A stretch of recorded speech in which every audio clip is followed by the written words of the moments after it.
నమస్కారం, నా పేరు రజిత. నిఘా టీవీ న్యూస్ కు స్వాగతం. ముందుగా హెడ్లైన్స్. చెత్తను ఏరిన ప్రధాని మోదీ, నెటిజన్ల ప్రశంసలు.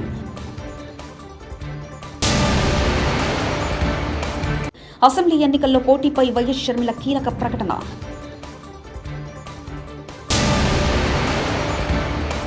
అయ్యన్న పాత్రుడు కబ్జాలపై చూస్తూ ఊరుకోవాలా? మంత్రి కారుమూరి వ్యాఖ్య. బొడ్రాయి వేడుకల్లో పాల్గొన్న గౌరవ మానకొండూరు శాసనసభ్యులు doctor Rasamayya Balakishan. Peddapalli MLA camp కార్యాలయంలో సీఎంఆర్ఎఫ్ చెక్కులు పంపిణీ చేసిన ఎమ్మెల్యే దాసరి. జహీరాబాద్ అభివృద్ధిపై ఎందుకు నిర్లక్ష్యం? మున్సిపల్ ఎన్నికలు నిర్వహించలేని అసమర్థ ప్రభుత్వం. టీపీసీసీ నాయకులు వై నరోత్తమ్. అయ్యన్న పాత్రుడి ఇల్లు ధ్వంసం, వైసీపీ అరాచకాలకు పరాకాష్ట. ఈ ఘటనను తీవ్రంగా ఖండిస్తున్న సోమిరెడ్డి చంద్రమోహన్ రెడ్డి. చిలకలూరిపేటలో అమరజీవి పొట్టి శ్రీరాముల విగ్రహానికి పట్టణ ఆర్యవైశ్య సంఘం ఏర్పాటు చేయడం హర్షణీయం. రావు సుబ్రహ్మణ్యం వ్యాఖ్య. కేంద్రంలో బీజేపీ ప్రభుత్వం అధికారంలోకి వచ్చాక ప్రధాని నరేంద్ర మోదీ స్వచ్ఛ భారత్ కార్యక్రమానికి శ్రీకారం చుట్టిన విషయం తెలిసిందే. కాగా స్వచ్ఛత భారత్లో భాగంగా నగరాలను శుభ్రంగా ఉంచాలని మోదీ పిలుపునిచ్చారు. అయితే తాజాగా ప్రధాని మోదీ మరోసారి స్వచ్ఛ స్ఫూర్తిని చాటుకున్నారు. ఆదివారం ఢిల్లీలో నిర్వహించిన ఓ కార్యక్రమంలో ప్రధాని మోదీయే స్వయంగా ఏరివేసి దేశ ప్రజలకు మరోసారి స్వచ్ఛ భారత్ సందేశాన్ని వినిపించారు. కాగా మోదీ ఆదివారం ఢిల్లీలో నిర్మించిన ప్రగతి మైదాన్ సమీకృత ట్రాన్స్పోర్ట్ టన్నెల్ను ప్రారంభించారు. అనంతరం ఈ ప్రాజెక్టులో భాగంగా నిర్మించిన ఐటీపీఓ టన్నెల్ను మోదీ పరిశీలించారు. పంజాబ్ ముఖ్యమంత్రి భగవంత్ మాన్ రోడ్ షోలో ప్రజలను పలకరిస్తున్నారు. ఈ మేరకు ఆయన ఎస్యూవీ కారులో నుంచొని ప్రజలకు అభివాదం చేసుకుంటూ వెళ్లిపోతున్నారు. ఇంతలో ఓ నల్లని టీషర్ట్ ధరించిన వ్యక్తి ముఖ్యమంత్రి కాన్వాయ్ని ఆపాల్సిందిగా చేతులూపారు. దీంతో ముఖ్యమంత్రి భగవంత్ మాన్ ఆ వ్యక్తితో మాట్లాడేందుకు తన కారును ఆపారు.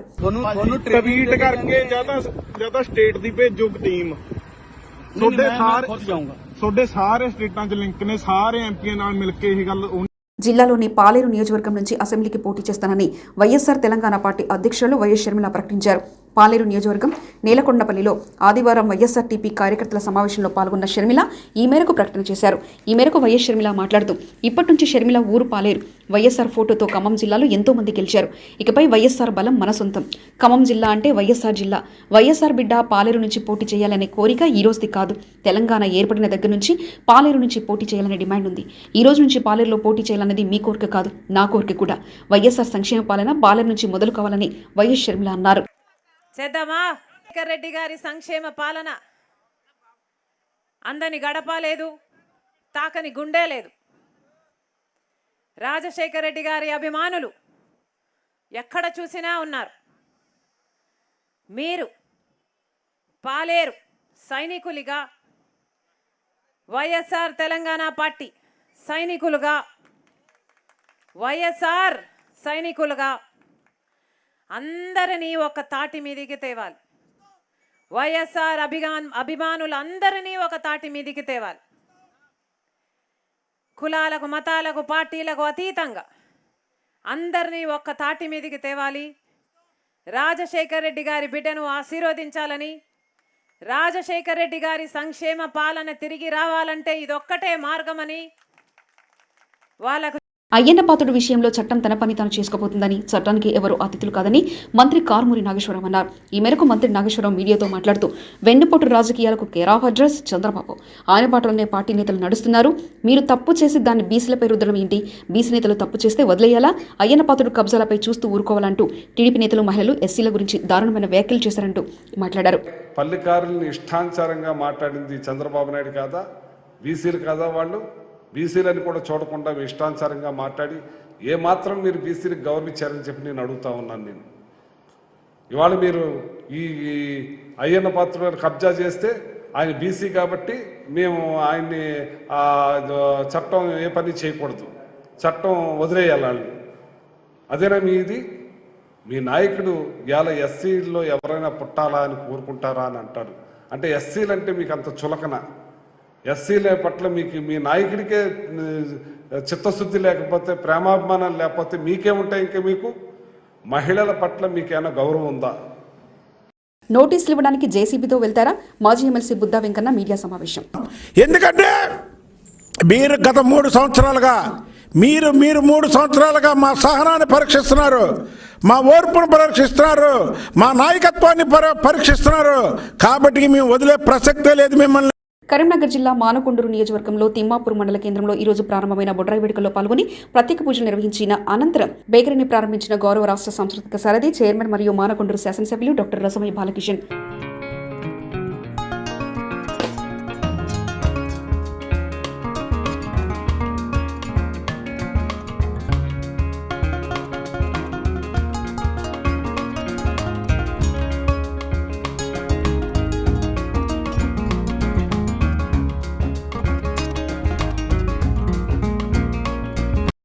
కరీంనగర్ జిల్లా మానకొండూరు నియోజకవర్గం తిమ్మాపూర్ మండలంలోని మహాత్మానగర్ గ్రామంలో ఈ రోజు నిర్వహించిన పల్లె ప్రగతి కార్యక్రమంలో గౌరవ రాష్ట్ర సాంస్కృతిక సారథి చైర్మన్ మరియు మానకొండూరు శాసనసభ్యులు డాక్టర్ రసమయ్య బాలకిషన్ గారు పాల్గొన్నారు. పల్లె ప్రగతిలో భాగంగా మొక్కలు నాటడానికి గాను ఆయన కూలీలతో కలిసి పలుగు చేత పట్టి సుమారు అరగంట పాటు గుంతలు తవ్వారు. రాజన్న సిరిసిల్ల జిల్లాలోని బోయినపల్లి మండలం విలాసాబాద్ గ్రామంలో రైతులు చేస్తున్న నిరవధిక దీక్షకు 100 రోజుల సందర్భంగా మద్దతు తెలపడానికి సిపిఐ ఎంఎల్ పార్టీ తెలంగాణ రైతు కూలీ సంఘం ప్రగతిశీల యువజన సంఘాలు పీవైఎల్ సంపూర్ణ మద్దతు ప్రకటించాయి. రైతులు చేస్తున్న దీక్ష న్యాయబద్ధమైన దీక్ష. రైతులకు భూమికి బదులు భూమి ఇవ్వమని రైతులు చేస్తున్న డిమాండ్ న్యాయమందని, లేదంటే బహిరంగ మార్కెట్ కంటే 2 రెట్లు ఎక్కువ నష్టపరిహారం ఇవ్వాలని డిమాండ్ చేస్తున్నారు. లేని ఎడల పాత కాలువ వెడల్పు చేస్తే సరిపోతుందని శాస్త్రవేత్తలు, ఇంజనీర్లు చెప్తున్నారు. దీన్ని కాదని కమిషన్ల కోసమే, రాజకీయ లబ్ధి కోసమే బడాబాబులు జేబులు నింపడానికి ఇదొక పెద్ద కుట్ర అని, దీని వెనుక పెట్టుబడిదారు వర్గం, రాజకీయ నాయకులు, ప్రజాప్రతినిధులు కమిషన్ల కోసమే కక్కుర్తి పడుతూ కాలువ అవసరం లేకుండా తీయడానికి సిద్ధమవుతున్నారని, ఇది సరైన పద్ధతి కాదని రైతులు బాధ వ్యక్తం చేశారు. అనుకూలంగానే రేట్లు కట్టడం జరుగుతుంది. మాకు ఆ రేట్లు అవసరం లేదు. ఉన్న పాత కాలువను పెద్దగా చేస్తే ఇంకా నీళ్లు ఎక్కువ పోతాయి, సరిపోతుందనే డిమాండ్ మీద వీళ్ళు కూర్చోవడం జరిగింది. సరే, అదే విధంగా సరే కెనాలు తీసుకుంటే వేరే రకాలు తీసుకొని, కానీ భూమికి బదిలీ భూమి ఇవ్వమనే డిమాండ్ న్యాయబద్ధమైన డిమాండ్. వాళ్ళకు భూమి కోల్పోతే మళ్ళీ భూమి కొనాలంటే ఈ రేట్లలో భూమి ఎక్కడ దొరకదు. కాబట్టి భూమికి బదులు భూమి కొనిస్తే మేము సంతోషంగా స్వీకరిస్తామని రైతులు చిలకలూరిపేట పట్టణంలో ఆర్యవైశ్య సంఘం ఆధ్వర్యంలో పొట్టి శ్రీరాముల విగ్రహాన్ని ఏర్పాటు చేయడం స్ఫూర్తిదాయకంగా ఉందని నవతరం పార్టీ జాతీయ అధ్యక్షుడు రావు సుబ్రహ్మణ్యం అన్నారు. ఆంధ్రప్రదేశ్ రాష్ట్ర సాధన కోసం ప్రాణాలు అర్పించిన మహనీయులు గాంధేవాది పొట్టి శ్రీరాములు అన్నారు. చిలకలూరిపేట నియోజకవర్గ పరిధిలో ఆర్యవైశ్య సంఘం అందిస్తున్న సేవలను కొనియాడారు. రాజకీయాలు అతీతంగా వారి ఆహ్వానం మేరకు విగ్రహావిష్కరణ కార్యక్రమంలో పాల్గొనడం సంతోషంగా ఉందన్నారు. 19/6/2022 ఆదివారం ఉదయం 10 గంటల సమయంలో పొట్టి శ్రీరాములు చౌక్ వద్ద విగ్రహ ఆవిష్కరణ కార్యక్రమంలో పాల్గొన్న రావు సుబ్రహ్మణ్యం పొట్టి శ్రీరాములు విగ్రహానికి పూలమాలలు వేసి నివాళులర్పించారు. ఈ కార్యక్రమంలో భారతీయ జనతా పార్టీ నేత రాజమ్మ పాల్గొన్నారు. అయ్యన్నపాత్రుడు ఇల్లు ధ్వంసం వైసీపీ అరాచలకు పరాకాష్ట. ఆ ఘటనను తీవ్రంగా ఖండిస్తున్న టీడీపీ పోలిట్ బ్యూరో సభ్యులు మాజీ మంత్రివర్యులు సోమిరెడ్డి చంద్రమోహన్ రెడ్డి అయ్యన్నపాత్రుడు ఇంట్లో లేని సమయంలో నర్సీపట్నంలో ఆయన ఇంట్లో పోలీసులు అరాచకం సృష్టించారు. వేకున 3 గంటలకు నిద్రపోతున్న కుటుంబ సభ్యులను భయభ్రాంతులకు గురి చేస్తున్న పోలీసులు, రెవెన్యూ అధికారులు వెళ్లి ఇల్లు పగలగొడతా ఏమనుకుంటున్నారు? ఎవరిచ్చారు మీకు అధికారం? రూలింగ్లో ఉంటే ఏం చేసినా చెల్లిపోతుందనుకుంటున్నారా? శాంతి భద్రతలను పరిరక్షించాల్సిన పోలీసులను గుండాలుగా వాడుకుంటారా? నిండు అసెంబ్లీలో సీఎం జగన్ రెడ్డి సమక్షంలో మా నాయకులు, వారి కుటుంబాల గురించి, నెల్లూరులో మా గురించి అసభ్యంగా మాట్లాడితే మీకు స్వప్న స్వరాలు వినిపిస్తున్నాయా? మీరు వాడిన భాషలో మా అయ్యన్నపాత్రుడు కేవలం 1% వాడితేనే ఈ రోజు ఇల్లు ధ్వంసానికి పూనుకుంటారా? మొన్నేమో ఉండవల్లిలో చంద్రబాబు నాయుడు ఇంటిపై దాడికొచ్చారు. నిన్న మంగళగిరి పార్టీ జాతీయ కార్యాలయంపై పట్టపగలే దాడి చేశారు. ఈ రోజు ఏకంగా నర్సీపట్నంలో అయ్యన్నపాత్రుడు ఇల్లు ధ్వంసం చేస్తున్నారంటూ వాపోయారు. ఈరోజు నర్సీపట్నంలో వేకువన 3 గంటలకే నిద్రపోయే కుటుంబం అక్కడ ఉంటే అయ్యన్నపాత్రుడు ఇంట్లో లేకుండా పోలీసు, రెవెన్యూ పోయి ఇళ్లు పగలగొడతారా? ఇంటిని ధ్వంసం చేస్తారా? ఎవడిచ్చాడు మీకు హక్కు? ఏమనుకుంటున్నారు మీరు? అధికారంలో ఉంటే ఏమైనా చేయొచ్చా? పోలీసుల్ని గుండాల కింద వాడుకుంటారా మీరు? అంటే అయ్యన్నపాత్రుడు బూతులు మాట్లాడినాయంట. మీరు మాత్రం శాసనసభలో ముఖ్యమంత్రి జగన్మోహన్ రెడ్డి సమక్షంలో మా నాయకుల తల్లిదండ్రుల కుటుంబాల గురించి, మా కుటుంబాల గురించి నెల్లూరులో మాట్లాడితే మీకు సొంత స్వరాల్లాగా వినబడ్డాయా? వాటికి కౌంటర్ ఇచ్చి 1% మీరు వాడిన భాషలో 1% వాడితే ఈరోజు ఇళ్లు ధ్వంసం చేస్తారు. మొన్న బాబు గారి ఇంటి మీదకి వచ్చి ధ్వంసానికి వస్తారు. నిన్న పార్టీ కేంద్ర కార్యాలయం ధ్వంసం చేస్తారు. అయితే ఈరోజు నర్సీపట్నంలో అయ్యన్నపాత్రుడు ఇల్లు ధ్వంసం చేస్తారు. No action. ఒక్కడి మీద గోవా కల్చర్ తెచ్చి గుడివాడలో పెడితే నో యాక్షన్. పార్టీ ఆఫీస్ పగలగొట్టింది ఎవరని తెలిస్తే ఒక్కనే అరెస్ట్ చేయలే, నో యాక్షన్. ఇది ఈరోజు నేను ఒకటే చెప్తుండా. పెద్దపల్లి నియోజకవర్గంలోని 188 మంది లబ్ధిదారులకు సీఎంఆర్ఎఫ్ ద్వారా 90,05,400 రూపాయల చెక్కులను అందజేసిన గౌరవ ఎమ్మెల్యే దాసరి మనోహర్ రెడ్డి గారు. ఈ కార్యక్రమంలో రైతు బంధు జిల్లా అధ్యక్షులు, ఎంపీపీలు, జెడ్పీటీసీలు, మున్సిపల్ వైస్ చైర్పర్సన్లు, పట్టణాధ్యక్షులు, గౌరవ సర్పంచ్లు, ఎంపీటీసీలు, కౌన్సిలర్లు, ఉప సర్పంచ్లు, గ్రామశాఖ అధ్యక్షులు, కోఆప్షన్లు, తెరాస ప్రజాప్రతినిధులు, నాయకులు, కార్యకర్తలు పాల్గొన్నారు.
ప్రైవేట్ ఆసుపత్రికి వెళ్లి రోగాలు నయం చేయించుకున్న వారికి వారు చెల్లించిన డబ్బులకు కొంత మేరకు సహాయం చేయాలనే ఆలోచనతో గౌరవ ముఖ్యమంత్రి గారు ఈ విడతలో 188 మంది లబ్ధిదారులకు దాదాపు 90 లక్షల రూపాయలని చెక్కుల రూపేణా పంపిణీ చేయడం జరుగుతా ఉంది.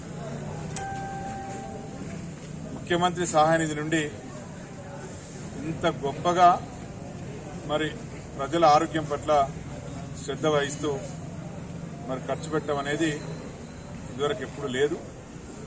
గతంలో ఏ ముఖ్యమంత్రి కూడా చేయలేదు, ఏ ప్రభుత్వం కూడా ఈ విధంగా ఆలోచించలేదు. ఇవాళ తెలంగాణ రాష్ట్ర ప్రభుత్వం గౌరవ ముఖ్యమంత్రి జగిత్యాలలో మొన్న కేటీఆర్ పర్యటన సందర్భంగా అడ్డుకునే ప్రయత్నం చేసిన పలువురు చెరుకు రైతులను అరెస్ట్ చేసి రిమాండ్ చేసినందుకు నిరసనగా ధర్నా. జగిత్యాల డీఎస్పీ ప్రకాష్ను నెట్టివేసిన రైతు సంఘం నాయకుడు పన్నాల తిరుపతి రెడ్డి. చెరుకు రైతుల అరెస్టుకు నిరసనగా జగిత్యాల చౌరస్తాలో ధర్నా చేపట్టిన రైతు సంఘం నాయకులు. ఈ క్రమంలో విధుల్లో ఉన్న డీఎస్పీ ప్రకాష్పై దురుసుగా వ్యవహరించి తోసేసిన తిరుపతి రెడ్డి, స్టేషన్కు తరలించిన పోలీసులు మొన్న కేటీఆర్ పర్యటన సందర్భంగా అడ్డుకునే ప్రయత్నం చేసిన పలువురు చెరుకు రైతులను అరెస్ట్ చేసినందుకు నిరసనగా ధర్నా చేపట్టారు రైతు నాయకులు.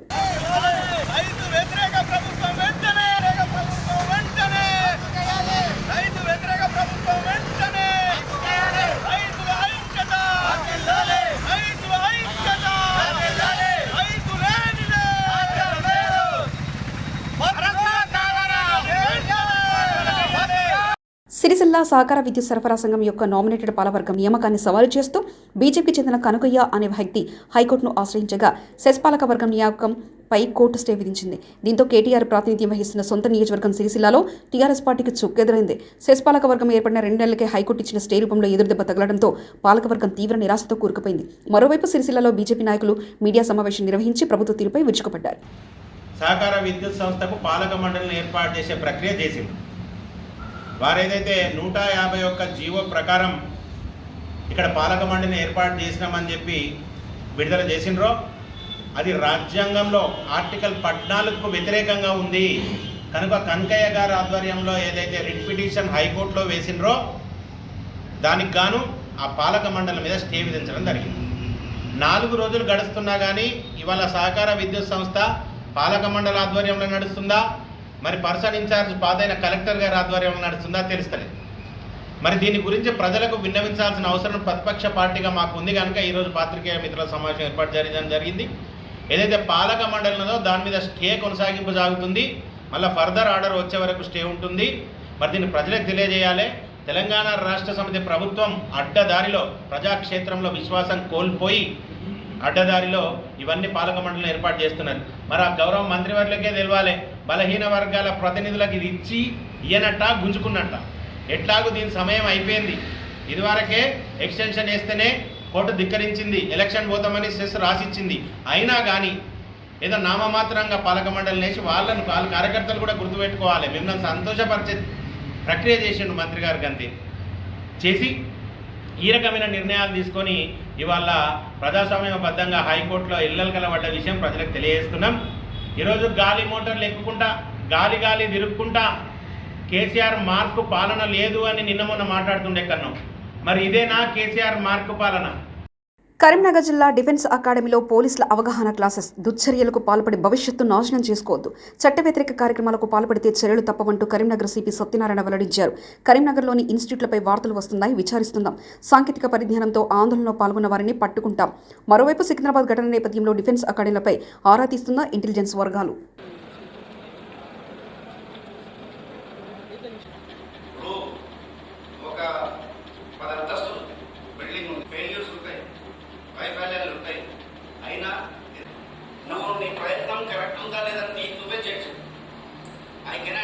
ఎన్ని గంటలు కష్టపడాలి అంటే 10,000 గంటలు. తర్వాత మీ ఎడ్యుకేషన్ ఎలా ఉంది ఏంటి తెలుసుకోవడానికి వస్తే ఎక్కడెక్కడ నుంచి వచ్చి చదువుకుంటున్నారు ఏంటో తెలుసుకోవడానికి మాట్లాడడానికి మన సిపి గారు వస్తున్నారు కరీంనగర్లో. అండ్ మీకు మంచి గైడెన్స్. పత్తికొండ పట్టణంలోని సాయిబాబా మందిరంలో ఏర్పాటు చేసిన ఉచిత కంటి వైద్య శిబిరాన్ని కేడీసీసీ బ్యాంకు మాజీ వైస్ చైర్మన్ రామచంద్రారెడ్డి ప్రారంభించారు. ఉచిత వైద్య శిబిరానికి 250 పట్టణ గ్రామీణ ప్రాంతాల నుండి తరలించారు. తెలంగాణ ప్రభుత్వం ప్రతిష్టాత్మకంగా చేపట్టిన 5వ విడత పల్లె ప్రగతి కార్యక్రమంలో భాగంగా చివరి రోజు కడతాల్ గ్రామ పంచాయతీ పరిధిలో స్థానిక సర్పంచ్ గూడూరు లక్ష్మీ నరసింహారెడ్డి అధ్యక్షతన ఏర్పాటు చేసిన గ్రామ సభలో పల్లె ప్రగతి కార్యక్రమంలో భాగంగా సాధించిన ప్రగతిని, పారిశుద్ధ్య నిర్వహణ వివరాలు మరియు పలు అభివృద్ధి పనులను గ్రామ సభలో వివరించారు. గ్రామ పంచాయతీ పరిధిలో ఏర్పాటు చేసిన రైతు వేదిక, పల్లె ప్రగతి వనం, నర్సరీ, వైకుంఠధామలతో చేసిన అభివృద్ధి గురించి వివరించారు. పల్లె ప్రగతి వనం, వైకుంఠధామం, ఎవెన్యూ ఫౌంటైన్లలో నాటిన మొక్కల గురించి, వాటి సంరక్షణ గురించి వివరించారు. కొంత మేరకు గ్రామం పెద్ద ఉన్నప్పటికీ ఈ కార్యక్రమం అంటే అభివృద్ధి అనేది ఒక నిరంతర ప్రక్రియ, పారిశుద్ధ్య నిర్వహణ అనేది ఒక నిరంతర ప్రక్రియ. కాబట్టి ఖచ్చితంగా రాబోయే రోజులు కూడా ప్రతిరోజు ఒక పల్లె ప్రగతి రోజుగానే స్వీకరించి ఖచ్చితంగా గ్రామ ప్రజలు, అదేవిధంగా ప్రజాప్రతినిధులు, అధికారులు, అనధికారులు, యువకుల యొక్క సలహాలు, సూచనల మేరకు ఖచ్చితంగా వారి యొక్క సూచనల మేరకు అభివృద్ధి కార్యక్రమాలను నిర్వహిస్తామని తెలియజేస్తూ మరి ఎంపీటీసీ గారు దయచేసి గ్రామంలో ఉన్నటువంటి చెత్తను ఏరిన ప్రధాని మోదీ, నెటిజన్ల ప్రశంసలు.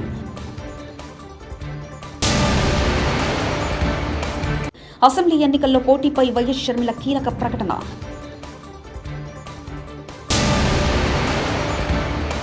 అయ్యన్న పాత్రుడు కబ్జాలపై చూస్తూ ఊరుకోవాలా? మంత్రి కారుమూరి వ్యాఖ్య.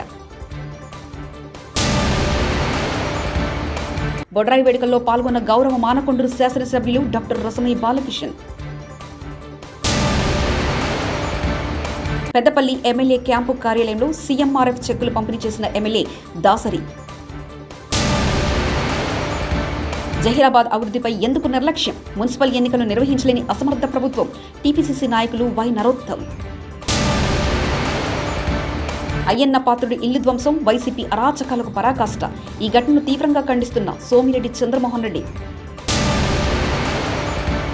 చిలకలూరిపేటలో అమరజీవి పొట్టి శ్రీరాముల విగ్రహానికి పట్టణ ఆర్యవైశ్య సంఘం ఏర్పాటు చేయడం హర్షణీయం. రావు సుబ్రహ్మణ్యం వ్యాఖ్య. ఇవి బులెటిన్ విశేషాలు. చూస్తూనే ఉండండి నిఘా టీవీ న్యూస్.